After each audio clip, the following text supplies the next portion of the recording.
Hello बच्चों, आज का हमारा टॉपिक है यूक्लिड एल्गोरिथम। तो बच्चों ये बहुत इंपॉर्टेंट टॉपिक है। आज जो हम करने जा रहे हैं यूक्लिड एल्गोरिथम मेथड, इसके ऊपर अलग अलग तरह के क्वेश्चंस आते हैं जिसको आज हम करेंगे। ठीक है बच्चों, तो इस मेथड को यूक्लिड एल्गोरिथम मेथड को समझने से पहले हम इसकी बेसिक चीज़ें थोड़ी समझ लेते हैं, है ना। जैसे कि हमने लास्ट वीडियो में भी थोड़ा बहुत पढ़ा है इसके बारे में, है ना। तो अब हम इसके बारे में थोड़ा सा एक्स्ट्रा और पढ़ते हैं। जैसे देखो, यूक्लिड एल्गोरिथम मेथड ये हमें ये बताता है कि अगर जैसे सपोज़ करो बच्चों, अगर सपोज़ करो मैं इस 7 को 2 से डिवाइड करता हूँ, है ना। तो 2 3 जा 6। ठीक है बच्चों, अब इसको माइनस करेंगे तो रिमाइंडर 1 बच गया, है ना। तो according to Euclid algorithm division, जैसा कि मैंने पहले भी बताया, इसको हम क्या बोलते हैं बच्चों, डिवाइज़र।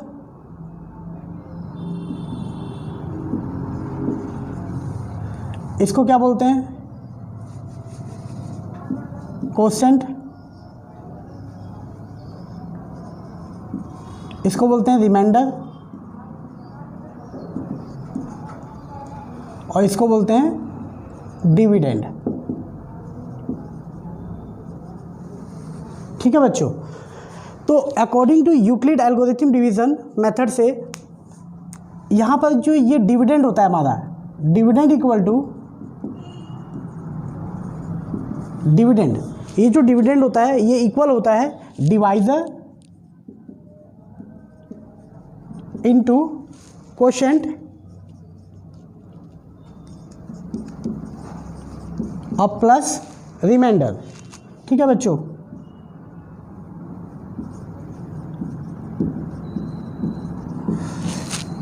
इस तरह से होता है आपका यूक्लिड एल्गोरिथम मेथड। ये जो डिविडेंड होता है इक्वल होता है divisor into quotient plus remainder, है ना। तो अगर इस मेथड से इस डिवीज़न को अगर लिखूं मैं, अगर सपोज करो ये मैंने 7 को 2 से डिवाइड किया, तो अगर मैं इस मेथड के अकॉर्डिंग लिखूं इसको, तो ये जो डिविडेंड है, डिविडेंड यानी 7, वो इक्वल होगा किसके, 2 डिवाइजर यानी कि 2 इंटू कोसेंट यानी कि 3 और प्लस रिमाइंडर 1। देखो बच्चों, अगर मैं किसी स्टेटमेंट को ऐसे लिखता हूँ, सपोज करो ये स्टेटमेंट लिखा हुआ है ना, तो इस स्टेटमेंट का अपना एक मीनिंग है। इसका मीनिंग क्या है, हम ये कहेंगे कि ये जो 7 है, 7 एक इंटीजर है हमारा, ठीक है। तो इसका मतलब ये है कि अगर 7 को मैं 2 से डिवाइड करूं, ये डिवाइजर है, 2 से डिवाइड करूं, है ना, कहीं भी इस तरह की स्टेटमेंट लिखी हुई है, तो इसका मीनिंग क्या होता है कि अगर 7 को 2 से डिवाइड करूं तो ये 3 टाइम्स में कटता है और प्लस एक रिमाइंडर बचता है, मतलब पूरा नहीं कट रहा है ना। 7 को अगर मैं 2 से डिवाइड करूँ, 7 एक इंटीजर है, इसको मैं 2 से डिवाइड करूँ तो 3 टाइम्स में कट रहा है और एक रिमाइंडर बच रहा है। जैसा कि यहाँ दिखाया गया है, 7 को 2 से डिवाइड करूँ तो 3 टाइम्स में कट रहा है और एक रिमाइंडर बच रहा है। ठीक है बच्चों, है ना। तो देखो, जो अगला टॉपिक हम पढ़ने जा रहे हैं ये बहुत इंपॉर्टेंट चीज़ है। अगर ये बात समझ में नहीं आएगी तो इस टॉपिक को आपको रटना पड़ेगा, है ना। तो इस चीज़ को ध्यान से समझेंगे हम। ठीक है बच्चों, तो जैसे सपोज करो मैंने ये लिखा कि 7 को अगर मैं 2 से डिवाइड करता हूँ तो 3 रिमाइंडर 3 क्वेश्चन पर 3 टाइम्स में कटता है और एक रिमाइंडर बचता है। ठीक है बच्चों, तो इसका मतलब जैसे सपोज करो अगर मैं एक स्टेटमेंट लिखूँ यहाँ पर, A equal to B Q plus R, इसका क्या मतलब है बच्चों, अगर इसको ध्यान से देखें, बिल्कुल यही स्टेटमेंट लिखा है। ये क्या है आपका, डिविडेंड है ना, डिविडेंड। तो अगर इसका मीनिंग मैं आपसे पूछूं कि इसका क्या मीनिंग है, तो आप कहोगे कि ए को जब मैं बी से डिवाइड करता हूँ, ए को जब मैं बी से डिवाइड करता हूँ तो क्यू टाइम्स में कट रहा है ना, लाइक दिस।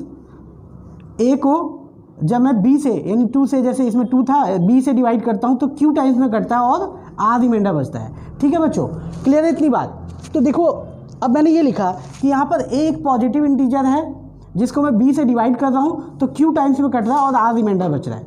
अब अगर मैं ध्यान से देखूँ कि अगर सपोज करो, जैसे मैंने ये एग्जांपल लिया, अगर मैं 7 को 2 से डिवाइड करता हूँ तो 3 टाइम्स में जा रहा है, एक रिमाइंडर बच रहा है। तो मैंने लिखा इफ़ 7 इज़ डिवाइडेड बाई 2, है ना, तो ये 3 बार में कट रहा है और प्लस एक रिमाइंडर बच रहा है।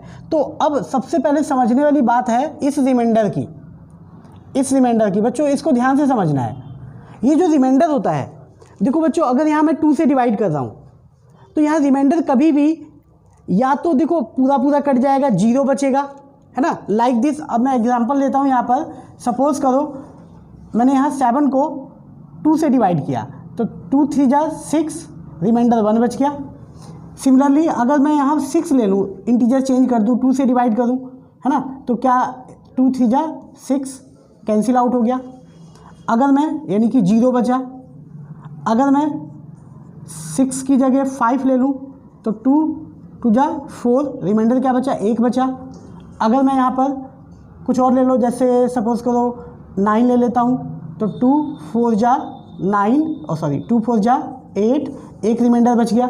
सिमिलरली आप देखो बच्चों, यहाँ पर देखोगे कि जब भी मैं किसी भी पॉजिटिव इंटीजर को जब मैं 2 से डिवाइड करूँगा तो रिमाइंडर, देखो बच्चों, रिमाइंडर या तो 0 बचेगा या तो 1 बचेगा, किसी भी टर्म में ले लो, है ना।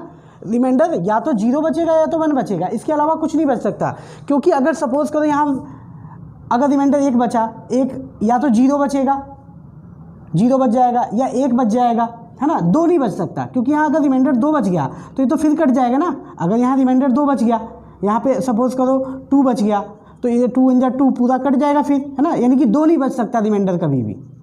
कभी भी किसी भी पॉजिटिव इंटीजर को अगर मैं 2 से डिवाइड करूं तो रिमाइंडर या तो 0 बचेगा या तो 1 बचेगा, इसके अलावा कुछ भी नहीं बच सकता। तो बच्चे यहाँ से हमें ये कंक्लूज़न निकला कि ये जो रिमाइंडर, अगर मैं ये स्टेटमेंट लिखूं कि इस स्टेटमेंट की बात करूं कि अगर 7 को मैं 2 से डिवाइड कर रहा हूं तो 3 टाइम्स में कट रहा है, और एक रिमाइंडर, यहाँ पर रिमाइंडर क्या हो सकता है। देखो बच्चे, यहाँ पे जो रिमाइंडर है वो इस पे डिपेंड करता है, इस वाले नंबर पे, है ना, डिवाइजर पे, है ना। यहाँ पे जो रिमाइंडर है, अगर मैं 2 से डिवाइड कर रहा हूँ तो रिमाइंडर कभी भी 0, रिमाइंडर हमेशा 0 से स्टार्ट होता है, या तो पूरा पूरा कट जाएगा, तो रिमाइंडर कभी भी या तो 0 बचेगा या तो 1 बचेगा, 2 नहीं बच सकता। जिससे डिवाइड कर रहे हैं उससे छोटा ही बचेगा सॉरी, जिससे डिवाइड कर रहे हैं उससे छोटा ही बचेगा, उससे बड़ा नहीं बच सकता कभी भी। तो यहाँ पर बेटे जो मैंने ये स्टेटमेंट लिखा है A = BQ + R, जहाँ पर मतलब है कि A को अगर मैं B से डिवाइड करूँ तो Q टाइम्स में कटता है और प्लस R रिमाइंडर बचता है। और R, ये जो R है हमारा, ये R कहाँ से कहाँ तक लाइज कर सकता है यहाँ पर, तो बेटे वो डिपेंड करता है किसके ऊपर, जैसे मैंने बताया इसके ऊपर। अगर मैं 2 से डिवाइड कर रहा हूँ तो यहाँ पर रिमाइंडर 2 से छोटा बचेगा। इसी तरह से मैं किससे डिवाइड कर रहा हूँ, B से, तो यहाँ पर जो R की वैल्यू होगी वो, एक तो R कभी भी 0 और 0 से बड़ा होगा, ये तो फिक्स है, ये वैल्यूज तो फिक्स है कि यहाँ रिमाइंडर या तो 0 बचेगा या 0 से बड़ा बचेगा। अब 0 से बड़ा कितना, 0 के बाद 1 बचेगा, 2 बचेगा, 3 बचेगा, कितना, तो ये हमेशा B से छोटा बचेगा, यानी कि यहाँ < B। ठीक है बच्चों, तो ये R की वैल्यू जो है उस B पे डिपेंड करती है ना। जैसे मैंने इस एग्जाम्पल में सही से समझा दिया है आपको कि अगर मैं 2 से डिवाइड कर रहा हूँ तो 3 टाइम्स में कटेगा, 1 रिमाइंडर बचेगा। 2 से डिवाइड किया, 3 टाइम्स में कटा, 0 रिमाइंडर बचा। मैंने इंटीजर चेंज कर दिया, 2 से डिवाइड किया तो 1 रिमाइंडर, यानी कि 1 या 0 बचेगा। अगर मैं एक और एग्जांपल लूँ, यहाँ पर 8 ले लूँ, 2 से डिवाइड करूँ, 2 4 जा 8, देखो रिमाइंडर 0 बचा, है कि नहीं, है ना बच्चों। तो इसी थ्योरम को बोलते हैं यूक्लिड एल्गोरिथम मेथड, या यूक्लिड एल्गोरिथम डिवीजन मेथड, या यूक्लिड एल्गोरिथम लेमा, है ना बच्चों। तीनों का एक ही मतलब है। तो ये सबसे इंपॉर्टेंट चीज़ है, जो अगला टॉपिक हम पढ़ने जा रहे हैं इसमें ये सबसे इंपॉर्टेंट चीज़ है। तो बच्चों आपको मैं एक चीज़ और लिख के बताता हूँ, ज़रा आप समझेंगे इस चीज़ को। जैसे सपोज करो अगर मैंने यहाँ पर कुछ स्टेटमेंट लिखी,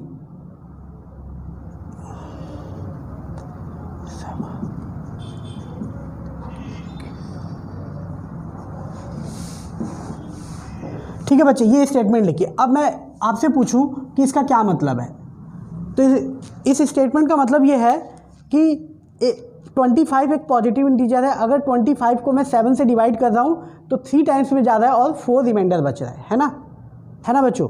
अगर मैं इसी तरह से कुछ बातें लिखूँ यहाँ पर, इस तरह की बातें इसमें यूज़ होंगी जिसको आपको समझना आना चाहिए। जैसे कि मैंने ये लिखा कि 25 को मैं 7 से डिवाइड करता हूँ तो 3 टाइम्स में कट रहा है और 4 रिमाइंडर बच रहा है ना। अगर मैं यहाँ लिख दूँ कुछ स्टेटमेंट इस तरह से, एक पॉजिटिव इंटीजर है और यहाँ लिख दूँ 7Q + 4, इसका क्या मतलब है। तो इसका मतलब ये है बेटा कि अगर A कोई पॉजिटिव इंटीजर है तो उसको मैं 7 से डिवाइड कर रहा हूँ, ये बताता है कि मैं इस इंटीजर को कितने से डिवाइड कर रहा हूँ, वो ये बताता है ना। कि अगर मैं इस इंटीजर A को, पॉजिटिव इंटीजर A को 7 से डिवाइड करता हूँ तो Q टाइम्स में जाता है और +4 रिमाइंडर बचता है। है ना। कहीं भी इस तरह की स्टेटमेंट लिखी है तो आपको पता होना चाहिए, है ना। लाइक अगर मैं ये ना भी लिखूँ, यहाँ पे लिख दूँ सपोज करो 3m + 2, इसका क्या मतलब है?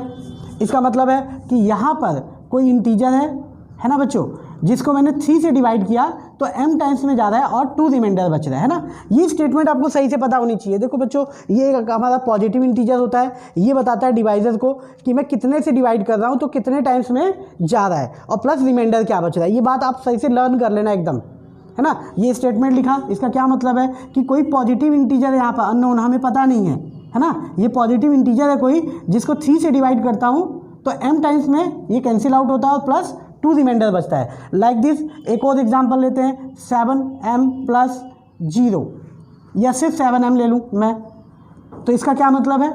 अब इसका क्या मतलब है? इसका मतलब है यहाँ पे कोई इंटीजर है जिसको 7 से डिवाइड करता हूँ तो m टाइम्स में जाता है और रिमाइंडर कितना बचता है। अब यहाँ कुछ नहीं लिखा तो इसका मतलब 0 है।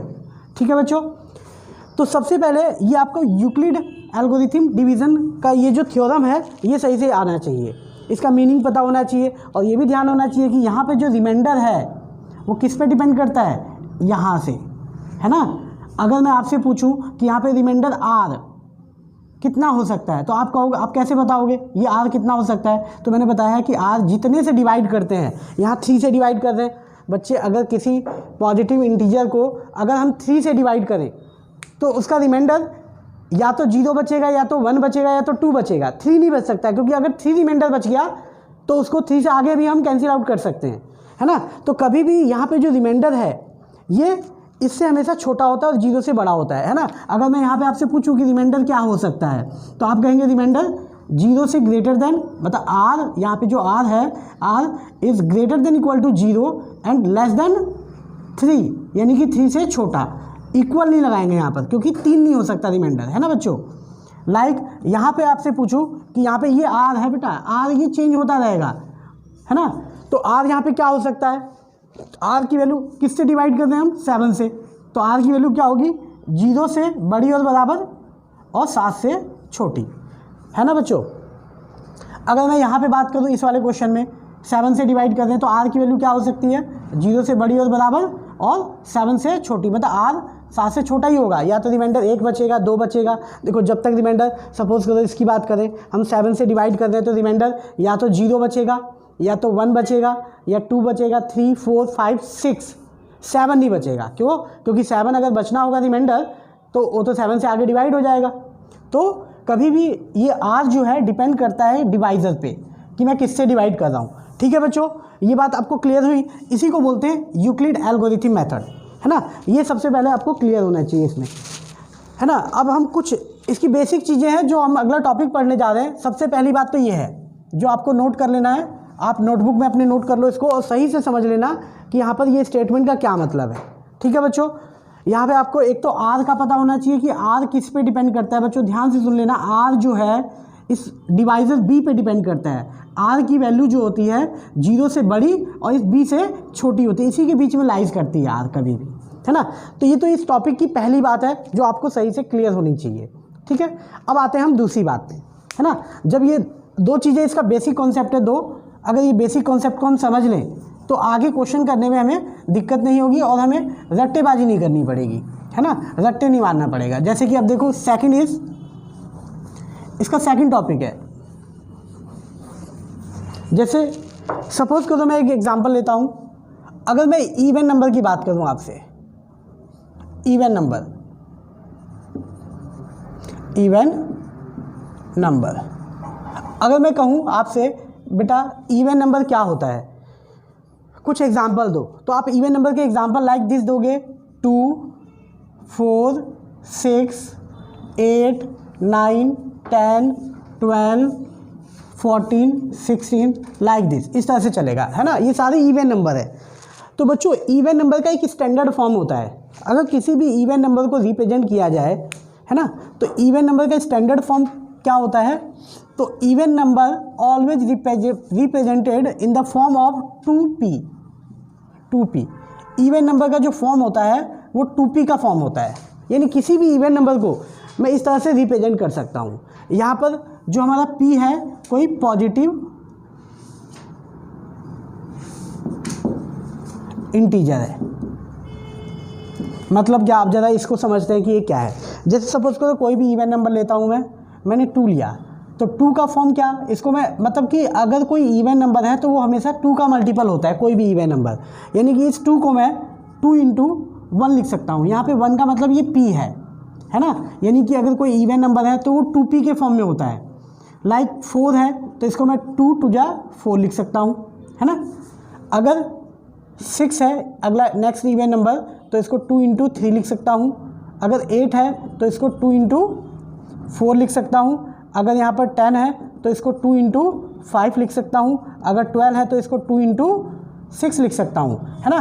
तो बच्चों अगर यहाँ ध्यान से देखो तो ये 2 जो है एक इवन नंबर है जो कि 2 की और 2p का फॉर्म करता है, 2p को फॉर्म करता है। 2p का मतलब यहाँ पे p, जैसे मैंने बताया ना 2p, जहाँ पे p क्या है, एक पॉजिटिव इंटीजर, मतलब यहाँ पे कोई एक वैल्यूज़ है। जैसे लाइक यहाँ पे अगर मैं 1 ले लूँ तो 2 × 1 ये वाला फॉर्म बनेगा। अगर 2 ले लूँ तो 2 × 4 ये वाला फॉर्म बनेगा, है ना। तो जितने भी इवन नंबर हैं उनको 2p के फॉर्म में लिख सकते हैं हम, है ना। ये आपको बात पता होनी चाहिए कि जितने भी इवन नंबर हैं उनको 2p के फॉर्म में लिख सकते हैं हम। अगर कोई भी नंबर 2p के फॉर्म में लिख सकते हैं, लाइक जैसे मैंने एक एग्जांपल लिया, अगर मैं यहाँ 52 लिखता हूँ तो क्या मैं इसको 2p के फॉर्म में लिख सकता हूँ। मैं अगर कहूँ कि प्रूफ करो कि ये इवन नंबर है, तो अगर कोई इवन नंबर है तो वो 2p के फॉर्म में होना चाहिए। तो क्या इसको 2p के फॉर्म में लिख सकता हूँ। तो देखें 2 × इसको 2 × कितना लिख सकता हूँ, 26, है ना भाई। 2 × 26, 2 6 × 12, 2 कैरी 1, 2 2 4 1 5, है ना। यानी कि ये 2 × p, 2p इसी को बोलते हैं 2p का फॉर्म, है ना। तो जितने भी इवन नंबर है उसको 2p के फॉर्म में लिख सकते हैं। अगर कोई नंबर हमें प्रूफ करना है कि वो इवन नंबर है, तो अगर उसको हम 2p के फॉर्म में लिख सकते हैं तो वो इवन नंबर होगा। अच्छा बच्चों, ये जो इवन नंबर है इसको हम लाइक इवन नंबर या इसको मल्टीपल ऑफ 2 भी बोल सकते हैं, या डिविजिबल बाय 2 भी बोल सकते हैं ना। अगर कभी भी आपको इवन नंबर प्रूफ करना है या मल्टीपल ऑफ 2 प्रूफ करना है या डिविजिबल बाय 2 प्रूफ करना है तो उसका फॉर्म हमेशा 2p होता है ना। इसको आपको ध्यान रखना है। नेक्स्ट इज, अगर मैं इवन नंबर की बात करूं तो आप ये कहोगे, अगर मैं ऑड नंबर की बात करूं तो क्या कहोगे, है ना बच्चों। इसको नोट कर लेना आप। अब देखो अगर ऑड नंबर की बात करें, सेकंड आपका ऑड नंबर है, अगर किसी भी ऑड नंबर की बात करें, ऑड नंबर, ये बच्चे बहुत बेसिक कॉन्सेप्ट है इसका, है ना, आपको ध्यान से समझना है। अगर ऑड नंबर की बात करूं तो अगर मैं आपसे एग्जांपल पूछूं तो आप कहोगे odd number like 1 3 5 7 9 11 13 15 like this, है ना बच्चों। अगर मैं पूछूंगी भाई ऑड नंबर बताओ तो आप एग्जांपल क्या दोगे, 1 3 5 7 9 11 13 15। अब जिस तरह से इवन नंबर का फॉर्म होता है उसी तरह से ऑड नंबर का फॉर्म होता है। अगर मैं कहूँ कि 2p is always even number, 2p जो है एक इवन नंबर होता है। तो बच्चों आप अगर ध्यान से देखो कि किसी भी इवन नंबर में, अगर सपोज करो यहाँ पे एक इवन नंबर मेरे पास 10 है और इसमें मैं 1 जोड़ दूँ तो ये ऑड बन जाएगा। यानी किसी भी इवन नंबर में अगर 1 जोड़ दिया जाए तो हमेशा क्या बनेगा, वो ऑड नंबर बनेगा किसी भी इवन नंबर में। तो हमें ये बात पता है कि 2p तो ऑलवेज इवन नंबर होता है। तो अगर मैं इसमें 1 ऐड कर दूं तो ये क्या बन जाएगा, ऑड नंबर बन जाएगा। ये कभी इवन नहीं होगा क्योंकि 2p क्या है, एक इवन है। देख लो यहाँ पे p की कोई p एक इंटीजर है और p कोई भी इंटीजर रख लो। अगर यहाँ पे मैं 1 रखूँ तो 2 1 जा 2 और +1 कितना आ जाएगा, 3, दैट इज ऑड नंबर, है ना। अगर मैं p की जगह 1 रखूँ तो 2 × 1 + 1 यानी कि 3, that is odd number p की जगह। अगर मैं p की जगह 2 रखूँ, 2 2 जा 4 + 1 5, ऑड ही बनेगा, है ना, क्योंकि ये इवन है। तो 1 जोड़ने के बाद वो क्या बन जाएगा, ऑड बन जाएगा। तो आप ये कह सकते हो कि बेटा odd number is always in the form of 2p + 1, यानी कि ऑड नंबर नोट कर सकते हैं हम कि ऑड नंबर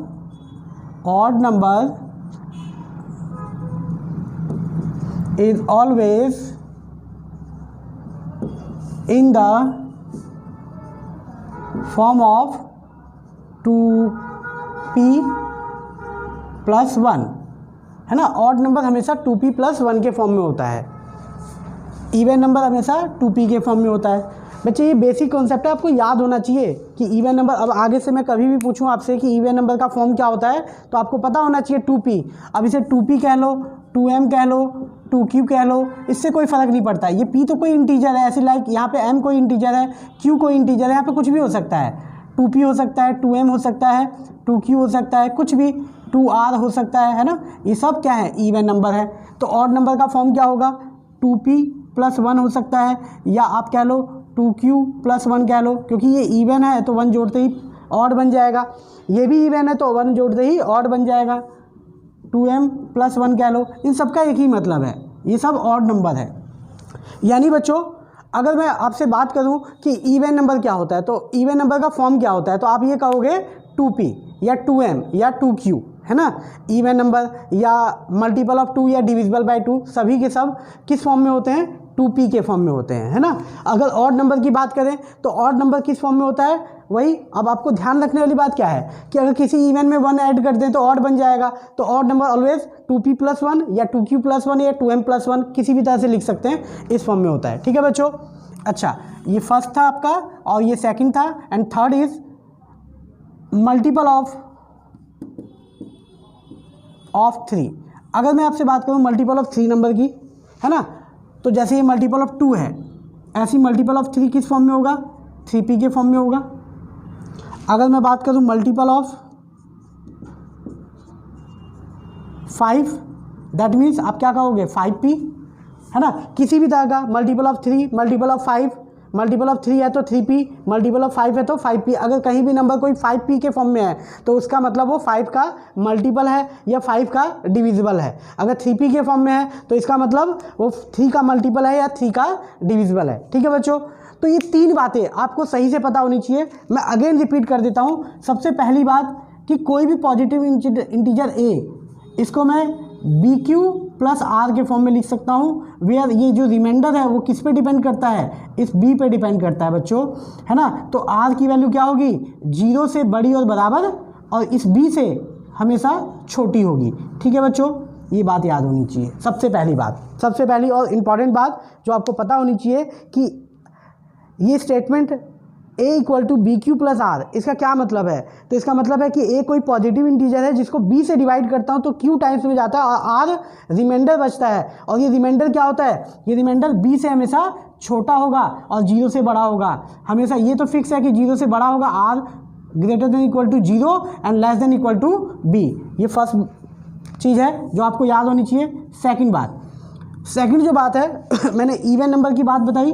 जो इवन नंबर है, इवन नंबर ऑलवेज फॉर्म्स क्या फॉर्म, 2p या 2q या 2m, इस तरह से फॉर्म करता है ना। Third is multiple of 3, 4, 5, multiple of 3 या फिर मल्टीपल ऑफ 4 या फिर मल्टीपल ऑफ 5। और तो ये क्या फॉर्म करेगा, अगर मल्टीपल ऑफ 3 होगा तो 3p, और मल्टीपल ऑफ 4 होगा तो 4p, और मल्टीपल ऑफ 5 होगा तो 5p, लाइक दिस, इसी तरह से बढ़ता रहेगा। ये 3 बातें आपको एकदम याद होनी चाहिए, टिप्स में होनी चाहिए। अगर ये 3 बातें आपको याद हैं तो अगला जो टॉपिक पढ़ने जा रहे हैं वो बहुत ईजी हो जाएगा आपके लिए, है ना बच्चों। तो आगे चलते हैं हम जरा इस टॉपिक पे। अब देखिए बच्चों, इन्हीं से रिलेटेड हम क्वेश्चन करेंगे जो कि मोस्ट इंपॉर्टेंट है एग्जाम के लिए, एग्जाम में हमेशा आता है, ठीक है बच्चों। देखिए बच्चों, एक क्वेश्चन लेता हूं मैं, बहुत इंपॉर्टेंट क्वेश्चन है। Show that every positive odd integer in the form of 2m + 1, ठीक है बच्चों। यानी कि अगर हिंदी में बात करें तो इसका मतलब है सिद्ध कीजिए कि सभी विषम धन पूर्णांक 2m + 1 के रूप में होते हैं। बेटा अब इस तरह के क्वेश्चन मतलब कि इस टॉपिक पे आते हैं जो मैंने बताया, है ना। अगर हम थोड़े से क्वेश्चन को समझे, लिखा है show that every positive odd integer, सबसे पहले इस चीज़ को फोकस करते हैं। किसने लिखा है कि हमें प्रूफ करना है, सिद्ध करना है कि जितने भी पॉजिटिव ऑड इंटीजर होते हैं, यानी कि विषम धन पूर्णांक, पॉजिटिव ऑड इंटीजर। अब लाइक अगर मैं आपसे पूछूं पॉजिटिव ऑड इंटीजर क्या होते हैं, तो ऑड इंटीजर 1 पॉजिटिव होने चाहिए और ऑड होने चाहिए 1, 3, 5, 7, 9 लाइक दिस, है ना। तो ये इनकी बात कर रहा है। ये कह रहा है कि प्रूफ करो कि जितने भी ये ऑड इंटीजर हैं इन द फॉर्म ऑफ 2m+1, यानी कि 2m+1 के फॉर्म में होते हैं जितने भी, है ना। अगर मैं इस क्वेश्चन को पहले समझते हैं कि क्वेश्चन क्या कह रहा है कि सिद्ध कीजिए कि सभी धन पूर्णांक 2m+1 के रूप में होते हैं। इस क्वेश्चन का मतलब क्या है बच्चे, जैसे कह रहे हैं जितने भी धन पूर्णांक है। अब देखो यहाँ पर मैं एग्जांपल में धन पूर्णांक में 1 आता है, 3 आता है ऑड में, है ना, 5 आता है, 7 आता है, 9, 11, 13 लाइक दिस, इस तरह से आता है ना। लेकिन यहाँ पे मैं 1 को नहीं लूँगा, क्योंकि यहाँ पर देखो अभी मैंने बताया इसका क्या मतलब है। अगर कहीं 2m+1 लिखा है तो इसका क्या मतलब है कि यहाँ पे कोई पॉजिटिव इंटीजर है जिसको मैं 2 से डिवाइड कर रहा हूँ। तो देखो बच्चे, अगर मैं 2 से डिवाइड कर दूंगा तो यहाँ पे जो अंदर जो होना चाहिए, अगर मैं 2 से डिवाइड कर रहा हूँ तो यहाँ पे या तो 2 होगा या 2 से बड़ा होगा, 3, 4, 5, है ना, 1 नहीं होगा। तो ये भी बात ध्यान रखनी है कि यहाँ पर जो हमें वैल्यूज़ लेनी है वो 2 से बड़ी लेनी है, यानी जिसको हम डिवाइड करने जा रहे हैं वो 2 से बड़ा है, यानी 1 नहीं लूँगा मैं। ऑड इंटीजर में 3, 5, 7, 9, 11, 13 डॉट डॉट डॉट इस तरह से लेंगे। तो अगर इस क्वेश्चन के अकॉर्डिंग कहें तो क्वेश्चन कह रहा है कि जितने भी पॉजिटिव ऑड इंटीजर होते हैं वो इसी फॉर्म में होते हैं। मतलब कि इनको अगर डिवाइड किया जाए कितने से, जैसे कि मैंने बताया 2 से डिवाइड किया जाए। अगर किसी भी ऑड इंटीजर को हम 2 से डिवाइड करें तो एक रिमाइंडर बचेगा। लाइक दिस, अगर हम एग्जाम्पल लेके देखें, जैसे मैंने 3 लिया, अब ये कह रहा है इसको अगर मैं 2 से डिवाइड करूँ तो 2m+1 फॉर्म करेगा, मतलब 2 से डिवाइड करने पे एक रिमाइंडर बचेगा। तो देखिए जरा, 2 1 जा 2, रिमाइंडर कितना बचा 1। जरा नेक्स्ट लेते हैं हम, अगर मैंने 5 लिया होता यही, इसको भी 2 से डिवाइड करूँ तो 2 2 जा 4, 2 2 जा 4, एक रिमाइंडर बचा। अगर मैं 7 लूँ, कोई भी ऑड इंटीजर को 2 से डिवाइड करूँगा तो रिमाइंडर एक ही बचेगा। देखो 2 3 जा 6, एक रिमाइंडर बच गया। अगर मैं 9 ले लूँ तो 2 4 जा 8, एक रिमाइंडर बच गया। एक के अलावा कुछ बचेगा ही नहीं, है ना। इसलिए तो ये कह रहा है show that every positive odd integer, जितने भी ये ऑड इंटीजर हैं वो 2m+1 फॉर्म करते हैं। मीन्स कि अगर मैं उनको 2 से डिवाइड करूं, जितने भी ऑड इंटीजर हैं उनको मैं 2 से डिवाइड करूं तो m टाइम्स में जाएगा, और यानी कुछ टाइम्स में जाएगा और एक रिमाइंडर बचेगा हमेशा, जैसे कि मैंने दिखाया, है ना। ये तो क्वेश्चन का मतलब है कि सिद्ध कीजिए कि सभी विषम धन पूर्णांक 2m+1 के रूप में होते हैं, है ना। तो अब इन क्वेश्चनों को करना कैसे है हमें, ये तो क्वेश्चन का मतलब था। क्वेश्चन का मतलब कि किसी भी ऑड इंटीजर को मैं 2 से डिवाइड करूं तो m टाइम्स में जाएगा और 1 रिमाइंडर बचेगा, इसके अलावा कुछ नहीं बचेगा, है ना। तो बच्चे इनको देखो, इन क्वेश्चनों को करते करते, बहुत इंपॉर्टेंट है, CBSE में 4 मार्क्स का क्वेश्चन ये हमेशा आता है, ठीक है। तो इसको करने का तरीका है, जैसे सॉल्यूशन करता हूँ। सबसे पहले आपको एक पॉजिटिव ऑड इंटीजर लेना है, तो हम लेट करते हैं, let A be the positive odd integer. हमने लेट कर लिया कि एक पॉजिटिव ऑड इंटीजर है। अगर हिंदी में लिखें तो लेट माना ए एक विषम धन पूर्णांक है, ठीक है बच्चों। अब ए अगर कोई पॉजिटिव इंटीजर है तो इसका फॉर्म क्या होगा, ए एक पॉजिटिव इंटीजर है।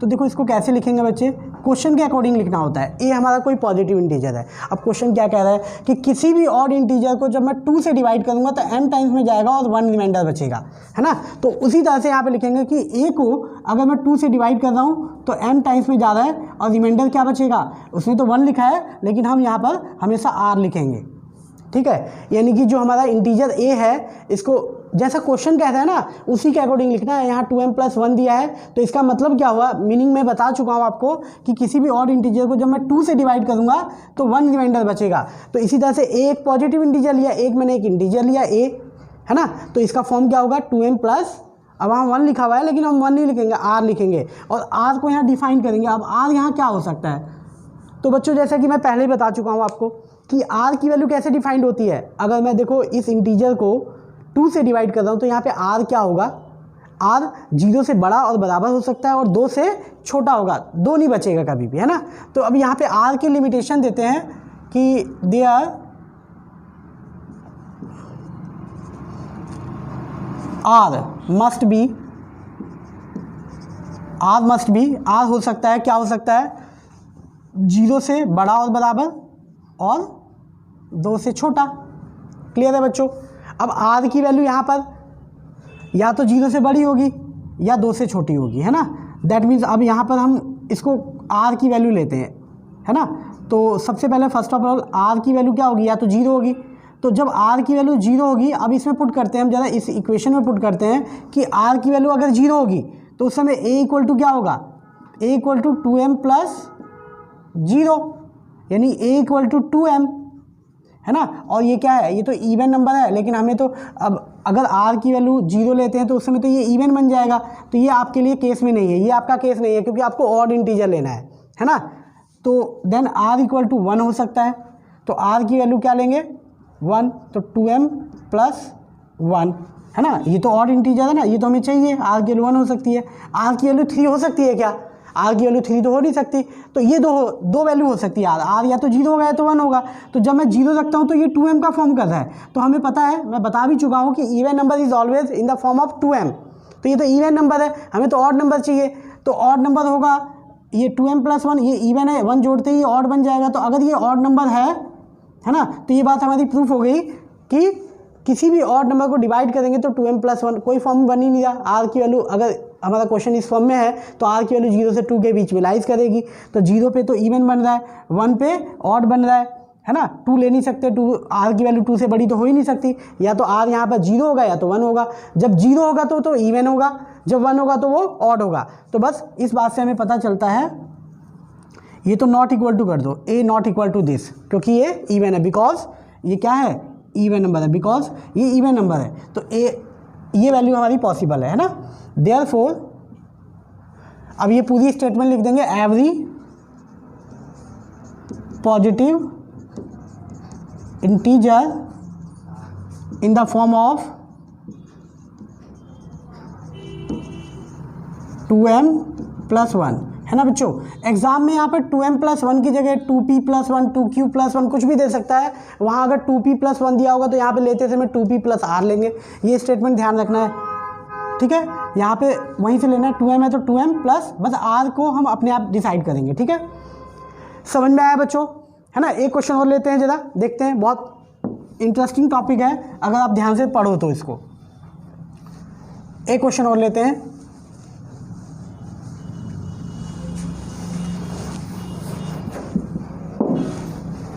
देखिए बच्चों, अगला क्वेश्चन है, second is show that every positive even integer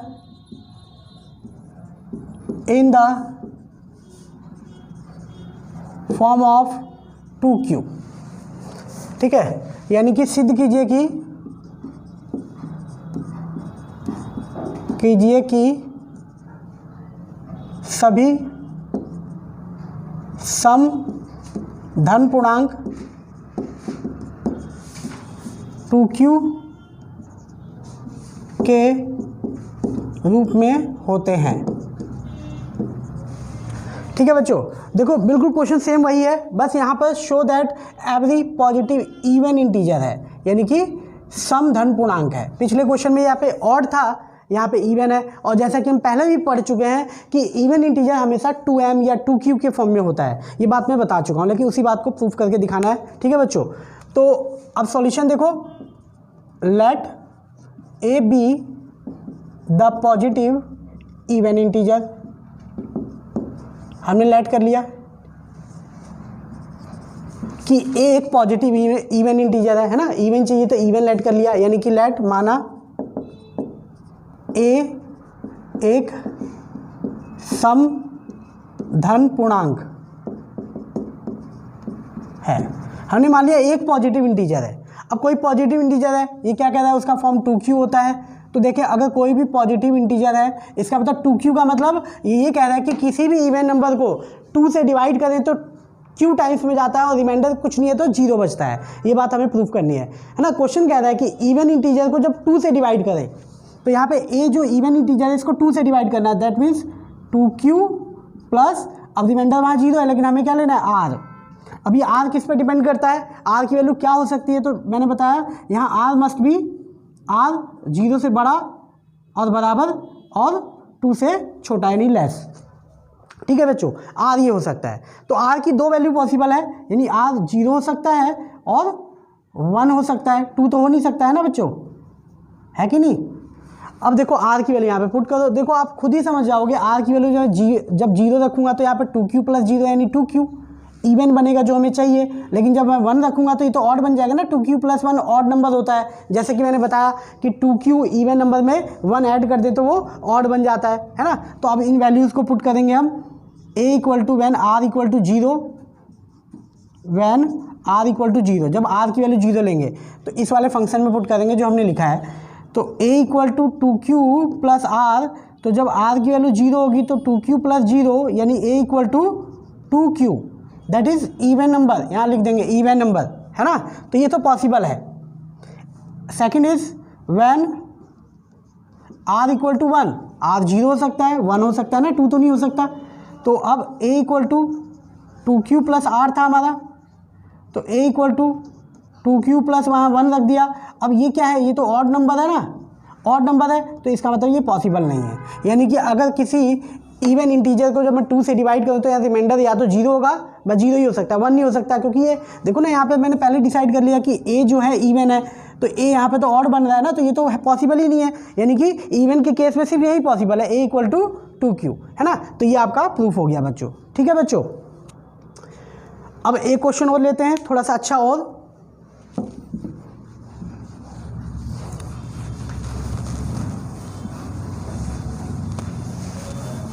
देखो बच्चों, एक क्वेश्चन लेते हैं जरा।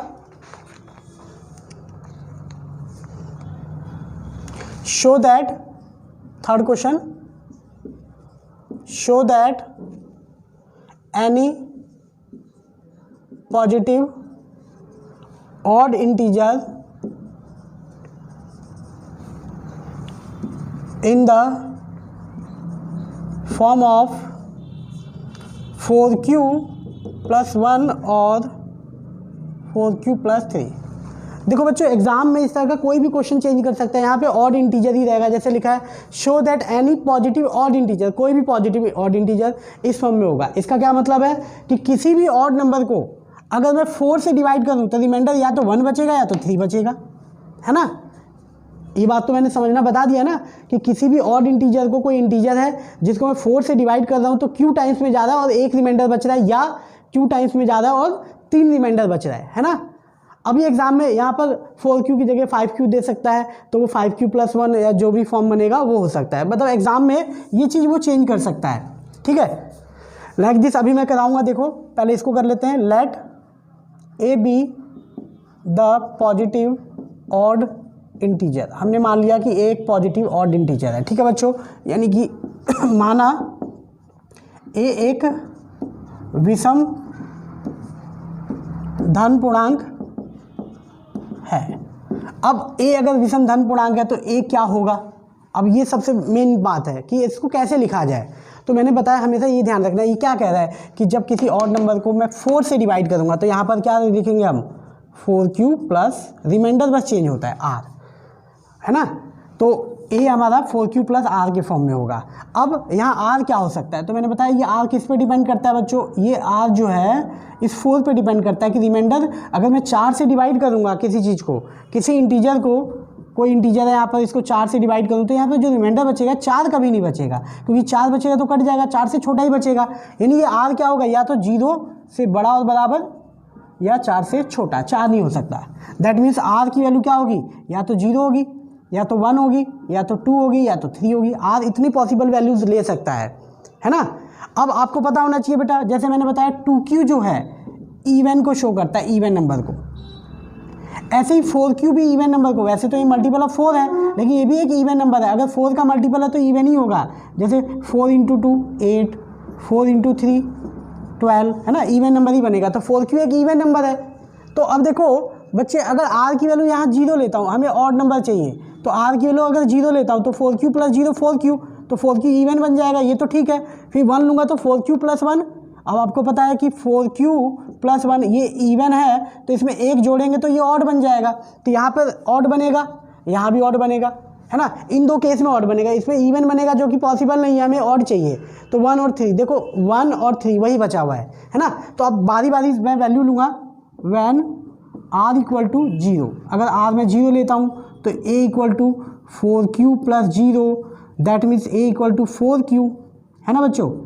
तो अगर ये 4q है तो ये तो इवन नंबर हो गया, तो ये पॉसिबल नहीं है। व्हेन r = 1, तो a = क्या हो जाएगा, इसी में पुट करेंगे 4q + 1, 4q + 1। अब ये क्या ऑड है, देखो बच्चे यहाँ पे वो वैल्यूज़ लेते हैं जो हमें प्रूफ करना होता है, जैसे ऑड चाहिए ना, तो अब ये ऑड है क्योंकि 4q आपका इवन नंबर है, +1 करेंगे तो ऑड बन जाएगा, ये ऑड है ना भाई। अब व्हेन r = 2, तो a = 4q + 2, यानी इवन में इवन जोड़ूंगा तो ये तो इवन ही बनेगा, ये आपका इवन बन गया, तो ये भी पॉसिबल नहीं है ना, ये हमारे लिए पॉसिबल नहीं है क्योंकि ये इवन है। And third is when r = 3, तो a इसमें पुट करेंगे, a = 4q + r, तो r की वैल्यू 3 होगी, 4q + 3, तो ये भी पॉसिबल है, एक ये वैल्यूज़ पॉसिबल है और एक ये वैल्यूज़ पॉसिबल है ना। तो यानी कि अगर यहाँ पर ऑड नंबर है तो या तो ये फॉर्म करेगा या तो ये फॉर्म करेगा, है ना। ये तो इवन बन गया, ये भी इवन बन गया, ये ले नहीं सकते हैं। तो इन दो स्टेटमेंट से हम लिख सकते हैं, therefore every positive odd integer, any positive odd integer in the form of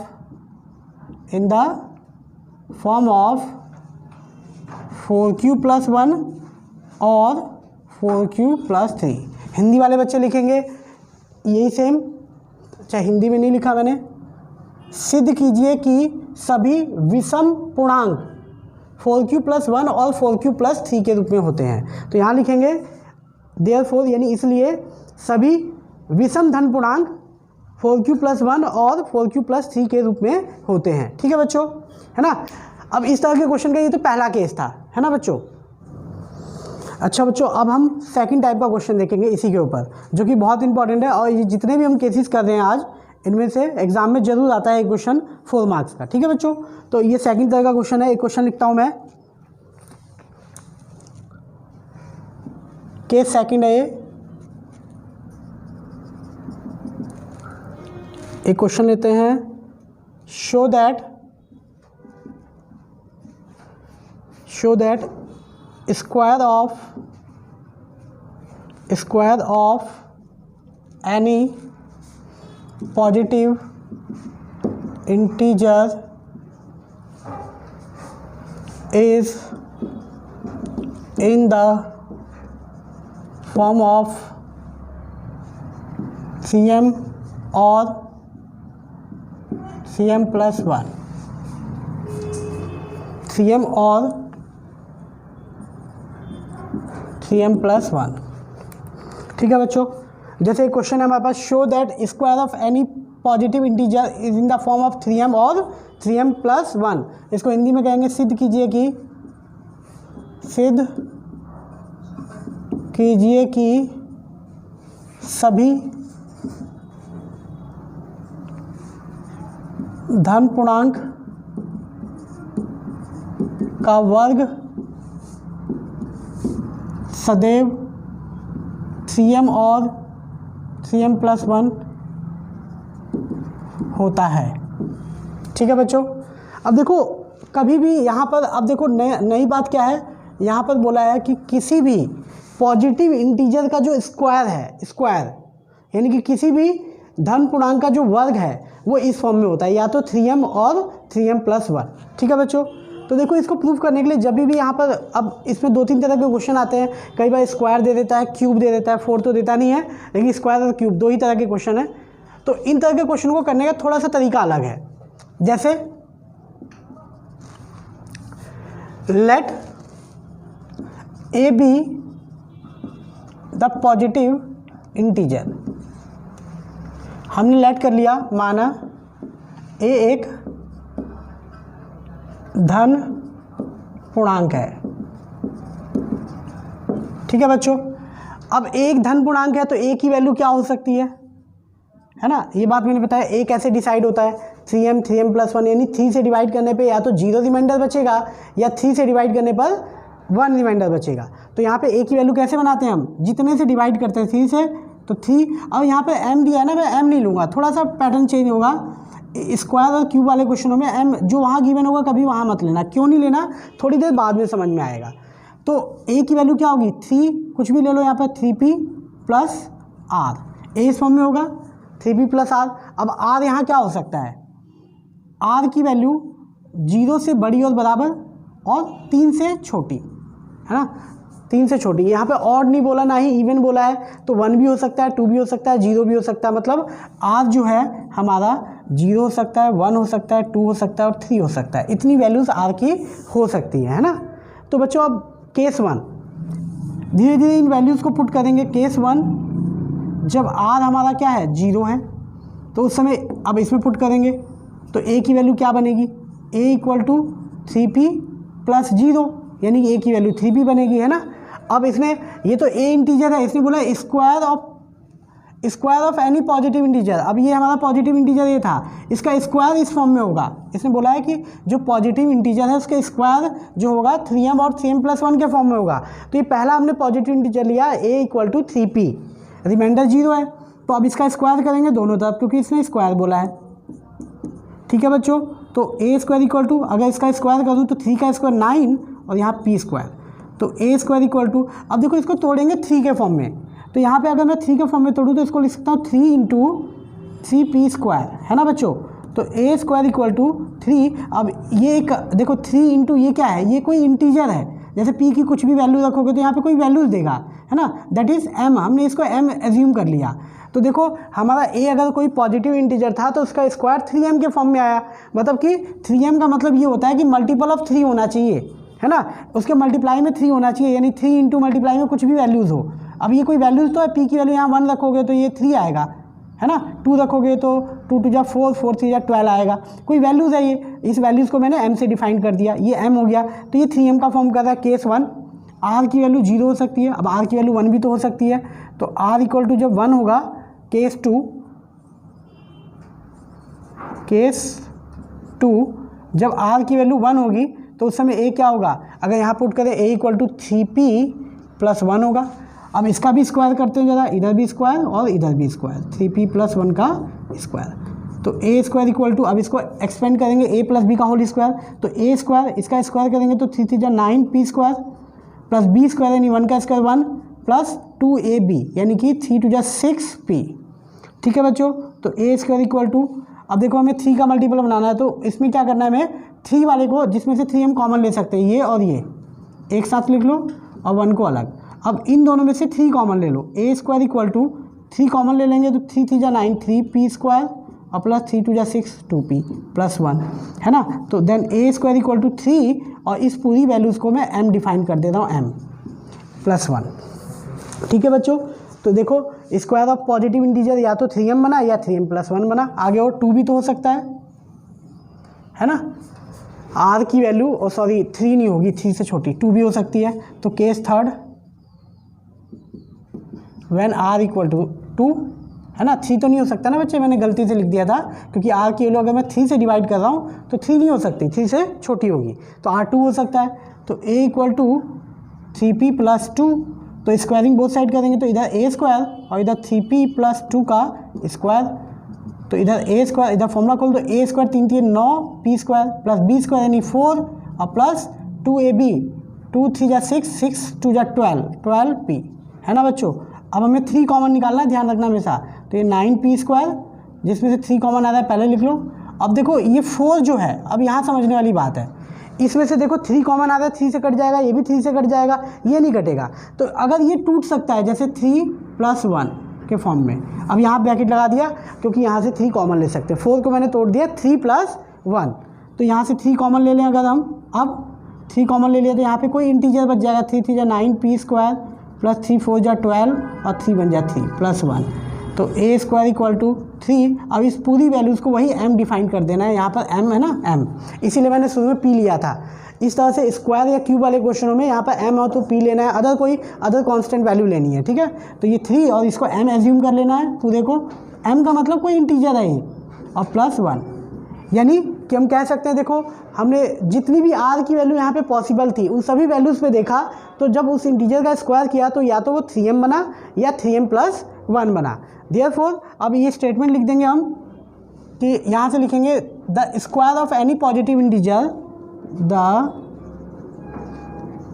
square of any positive integer in the form of या तो 3m होगा और 3m+1। हिंदी वाले बच्चे ऐसे लिखेंगे सभी, अतः सभी धन पूर्णांक का वर्ग सदैव 3m और 3m+1 के फॉर्म में होता है। ठीक है बच्चों, एक और एग्जांपल लेते हैं जिससे ये बात क्लियर हो जाएगी आपको थोड़ी, और है ना, इन पे प्रैक्टिस करना बच्चे, बिना प्रैक्टिस किए आप लोगों को समझ में नहीं आएगा। थोड़ा सा प्रैक्टिस करोगे, 1-2 बार मेरी वीडियोस को देखोगे तो आपको सब कुछ समझ में आ जाएगा। एक और एग्जांपल लेते हैं इस केस का, जैसे एक क्वेश्चन लेते हैं, show that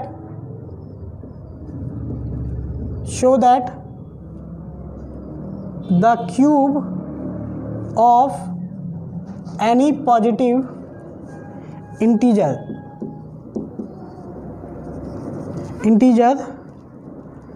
in the form of 9q,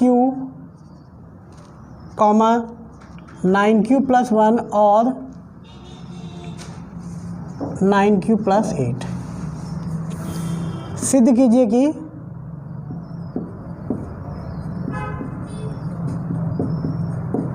कि सभी धन पूर्णांक का घन सदैव 9q+1 और 9q+8 के रूप में होता है। ठीक है बच्चों, तो इसको हम ट्राई करते हैं करने की। Let A be the positive integer, same हमने मान लिया कि एक पॉजिटिव इंटीजर है, यानी कि ए एक धन पूर्णांक है। ए जो हमारा एक धन पूर्णांक है, तो ए की वैल्यू क्या होगी। अब देखो बेटे, यहाँ पे समझने वाली बात है, स्क्वायर और क्यूब वाले क्वेश्चन में समझने वाली बात है कि ए की वैल्यू क्या होगी। अब जैसे यहाँ पे मैं बता रहा हूँ, इसका क्या मतलब है कि 9 से किसी धन पूर्णांक यानी कि इंटीजर को, किसी भी पॉजिटिव इंटीजर को जब मैं 9 से डिवाइड कर रहा हूँ तो या तो रिमाइंडर 0 बचेगा, या तो 1 बचेगा, या तो 8 बचेगा, है ना। इसका ये मतलब है। तो इसका मतलब जैसे कि मैंने बताया, यहाँ पर अगर 9 से डिवाइड कर दें तो यहाँ पर क्या लेंगे हम, 9q, यानी q है तो q नहीं लेंगे, कुछ और ले लो, 9m+r, है ना बच्चों। लेकिन अब देखो यहाँ पे एक बात ध्यान रखना है, यहाँ पे 9 चाहिए प्रूफ में हमें, इसलिए 9 लिया है। हम यहाँ पे 3 भी ले सकते हैं। देखो 9 लोगे तो क्या होगा, क्वेश्चन बहुत बड़ा हो जाएगा, क्योंकि अगले स्टेप पे मुझे क्यूब करना है, तो 9 का क्यूब तो बहुत बड़ी वैल्यूज़ हो जाती है। तो इस तरह से मैं यहाँ पे ऐसी वैल्यूज़ रखूँगा जिसका क्यूब करूँ तो कम से कम ये तो आ जाए। जैसे अब 3 का क्यूब करूँगा तो 3 3 जा 9 और 9 3 जा 27, तो 9 से तो बड़ा ही आ रहा है। लेकिन अगर मैं 9 ले लेता हूँ तो बहुत बड़ी वैल्यूज़ बन जाएगी, कैलकुलेशन में दिक्कत होगी, क्योंकि यहाँ पे क्यूब का फॉर्मूला लगाना है। तो यहाँ पे फिर उस समय ऐसी वैल्यूज़ लेनी है कि कम से कम इतना तो आ जाए। जैसे अगर यहाँ 8 होता तो यहाँ कम से कम 2 ले सकता था मैं, क्योंकि 2 का क्यूब 8 हो जाता है ना। तो इस तरह से थोड़ा सा ध्यान रखना है ना। तो यहाँ इसलिए मैं 3m ले रहा हूँ, और q नहीं ले रहा, m ले रहा हूँ, क्योंकि लास्ट में q एज्यूम करेंगे। ठीक है बच्चों, तो अब यहाँ पे r की वैल्यू क्या हो सकती है, r की वैल्यू, अब यहाँ तो मैं 3 से डिवाइड कर रहा हूँ, तो 3 से डिवाइड करूँगा तो r की वैल्यू या तो 0 से बड़ी और बराबर, और 3 से छोटी होगी अगर ये फॉर्म है तो, है ना। अब देखिए बच्चे, बारी बारी एक एक केस करते हैं। इसका r की वैल्यू हमारे पास या तो 0 होगी, या 1 होगी, या 2 होगी, इनके अलावा कुछ नहीं होगा, है ना। r की वैल्यू 0 1 2, ठीक है। अब पुट करते हैं, A equal to C M plus case first when R equal to 0। तो आर 0 होगा उस समय ए इक्वल टू क्या होगा, सी एम प्लस आर की वैल्यू 0। तो अब क्यूबिंग बोथ साइड करना पड़ेगा, ए इक्वल टू सी एम है ना, तो यहाँ क्यूब करोगे ए का क्यूब और ये 3m का क्यूब, तो ये हो जाएगा ए का क्यूब इक्वल टू 3 3 होती है 27m क्यूब, है ना बच्चों। तो अब इसका हमें क्या चाहिए, 9 के टर्म में तोड़ना है, तो इसको तोड़ सकते हैं 9 3 जा, ठीक है बच्चों। तो ए क्यूब इक्वल टू 9, इसको हम पी क्यू लिख देंगे, क्यू दिया हुआ है केस फर्स्ट, तो 9q के फॉर्म में आ गया। Case second A equal to C M plus R, तो A equal to C M plus R की वैल्यू क्या हो सकती है, 1 हो सकती है ना। तो अब क्यूबिंग बोथ साइड फिर करेंगे सेम, तो इधर ए क्यूब और इधर 3m प्लस 1 का होल क्यूब, तो ए क्यूब इक्वल टू यहाँ पे क्यूब का फॉर्मूला खुलेगा, तो ए प्लस बी का होल क्यूब का फॉर्मूला बच्चों होता है ए प्लस बी का होल क्यूब, ये होता है A cube plus B cube plus 3a² B plus 3b² A, ठीक है बच्चों। तो ए क्यूब पहले इसका क्यूब करेंगे, मैं शॉर्ट में ही कर रहा हूँ, 3m का क्यूब करेंगे तो 3 3 होती है 27m क्यूब, ए क्यूब प्लस बी क्यूब 1 का क्यूब 1 प्लस 3a² बी, ए का स्क्वायर करेंगे 3 3 9m², a² अब b इंटू में b और प्लस 3b² ए, तो 3b² यानी 1 का स्क्वायर 1 और a कितना है 3m, that means A cube equal to 27m cube plus 1 plus 9 3 27m² और प्लस 3 3 9m। अब देखो बच्चों इसमें से कॉमन लेंगे हम, 9 देखो यहाँ से कॉमन आ रहा है, यहाँ से आ रहा है, यहाँ से आ रहा है, तो इन तीनों को एक जगह लिख देंगे, 27m cube plus 27m² plus 9m और प्लस 1। अब ए क्यूब इक्वल टू यहाँ से 9 कॉमन ले लोगे तो 9 3 27m cube plus 9 3 27m² plus m और यहाँ प्लस 1। अब इस पूरे टर्म को 9 और इस पूरे टर्म को हम q एज्यूम कर लेंगे, q प्लस 1, तो ए क्यूब दूसरे क्यूब किया हमने तो 9q प्लस 1 आया, या तो 9q आएगा या 9q प्लस 1 आएगा या अगला 9q प्लस 8 आएगा। जैसे केस थर्ड करेंगे अब हम, case third A equal to हमारा था 3m प्लस आर, तो आर की वैल्यू कितनी अब लेंगे 3m प्लस 2, आर की वैल्यू 2 ली जाएगी। अब वही क्यूबिंग करते हैं दोनों तरफ, ए क्यूब और इधर 3m प्लस 2 का होल क्यूब, तो ए क्यूब इक्वल टू अब इधर फॉर्मूला खोल दो, ए क्यूब 3 3 होती है 27 m क्यूब, ए क्यूब प्लस बी क्यूब 2 2 जा 4 2 जा 8 प्लस 3a², इसका स्क्वायर करेंगे 3 3 9m², a² b, b कितना है 2, ठीक है बच्चे, 3a² b और प्लस 3b², 2 का स्क्वायर 4, 3b² a 3m। अब बच्चे इसको सॉल्व कर लेते हैं, 27m क्यूब प्लस इसको लिख लेता हूँ 9 3 27 27 दूनी 54 प्लस का 54m² और ये 4 3 12 4 3 12 12 3 36 प्लस का 36m और प्लस का ये 8। अब आप देखोगे इसमें से 9 कॉमन आ रहा है ना, यहाँ कर देता हूँ ए क्यूब इक्वल टू, इसमें से 9 कॉमन ले लेंगे 9, तो 9 3 27 m cube plus 9 6 54m² plus 9 4 36m plus 8, तो ए क्यूब इक्वल टू ये 9 और इस पूरे को मैंने q एज्यूम कर लिया प्लस 8, है ना। देयरफॉर अब देखो हमारी तीनों बात आ गई, पहली बात या तो 9q के फॉर्म में होगा या 9q प्लस 1 के फॉर्म में होगा या 9q प्लस 8 के फॉर्म में होगा, है ना। देयरफॉर अब ये स्टेटमेंट लिख देंगे कि the cube of any positive integer in the form of 9q plus 9q और 9q प्लस 1 और 9q प्लस 8, यानी कि अतः सभी धन पूर्णांक का घन सदैव ये या ये के रूप में होता है, ठीक है बच्चों। तो बच्चों ये आपका था यूक्लिड एल्गोरिथम मेथड, है ना। ये बहुत इंपॉर्टेंट टॉपिक है, उस पर 4 मार्क्स का क्वेश्चन आता है, ठीक है बच्चों। अगर आप लोग इसको सही से प्रैक्टिस करोगे तो एकदम क्लियर हो जाएगी बात, ठीक है बच्चों। Okay, best of luck.